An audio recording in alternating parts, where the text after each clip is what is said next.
This is Democracy Now! I'm Amy Goodman with Juan Gonzalez. We end today's show in Ecuador, where voters Sunday overwhelmingly supported a historic referendum blocking oil extraction in the Amazon's Yasuni National Park, the largest protected area in Ecuador, with massive petroleum reserves crossing through indigenous Yasuni land. The effort was spearheaded by indigenous leaders and environmental defenders. This comes as Ecuadorians also took to the polls for a snap presidential election that saw leftist Luisa Gonzalez place first ahead of a runoff election in October. At least 3 political leaders were killed, assassinated ahead of the election. For more, we go to Puyo, Ecuador, to speak with Elena Gualinga, a youth Quechua Sariaku environmental activist who campaigned for the referendum and grew up in the remote Quechua Sariaku community in the Ecuadorian Amazon. Elena, it's wonderful to have you with us. Can you talk about the significance of this vote? Hi, yes. This vote, first of all, this referendum was supposed to take place 10 years ago, and because of corruption, it didn't happen. And now, finally, 10 years later, it was passed, and there was a lot of uncertainty of what the results would be. However, today, Ecuador has really shown that Ecuador is a country that is committed to protecting the Amazon rainforest and to protecting indigenous peoples. It sets a crucial precedent for all indigenous territories in the Amazon, as well as for the world, because this is the first time that people actually get to vote on an oil project, let alone an existing oil project.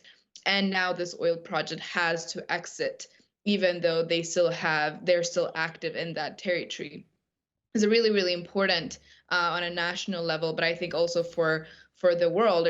I mean, a country like Ecuador that has been dependent on oil for many, many years economically, decides to vote out oil in the Amazon, really shows that that's the way that we should be going into. And Elena, this is a very personal story for you. You grew up in a remote community in the Ecuadorian Amazon. Tell us about your community and why you have said that being an environmental activist, it was not a choice for you. I grew up in Sarayaku, which is a community here in the Ecuadorian Amazon. We fought oil when I was a child, and I witnessed everything that happens when big oil tries to come into your community without consent.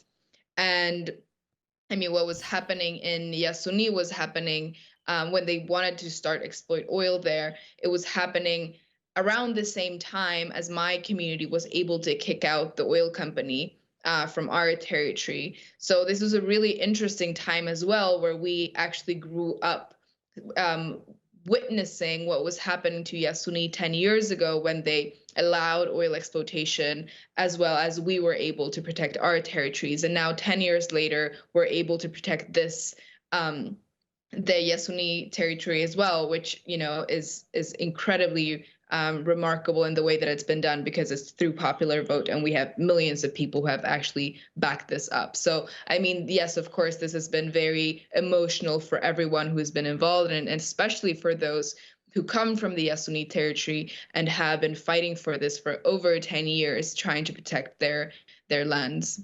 And can you talk about how this is a blow to the Ecuadorian President Lasso and the significance of the region, the Yasuni Forest, one of the most biodiverse places on Earth, and the oil company that's being kicked out, Elena? The oil company that's being kicked out is a state-owned company, Ecuador. They only have 1 year left of their contract. So basically, the referendum is to see if there is a new contract or if the contract is ended. The government has been a little unclear on where they actually stand. Of course, they've been promoting the no vote, but there are many people within government that have stayed very silent on this, which has been surprising. I think what's more interesting than the I guess like the response of the government is the response of the new candidates, because at the same time there was presidential elections. The Luisa Gonzalez has been clearly in favor of the no vote and against the protection of this place, because her party was the party that actually allowed oil exploitation in Yasuni, and her opponent, Daniel Noboa, has pronounced himself in favor of the yes vote, in favor of protecting it.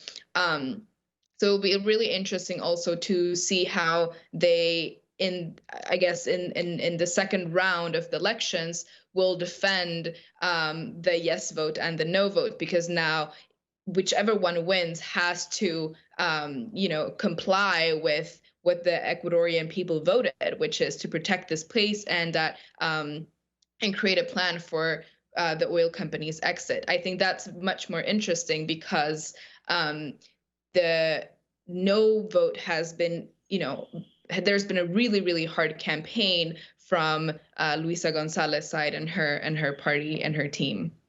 And so you take the opposite position, just to be clear, with the yes and the no vote.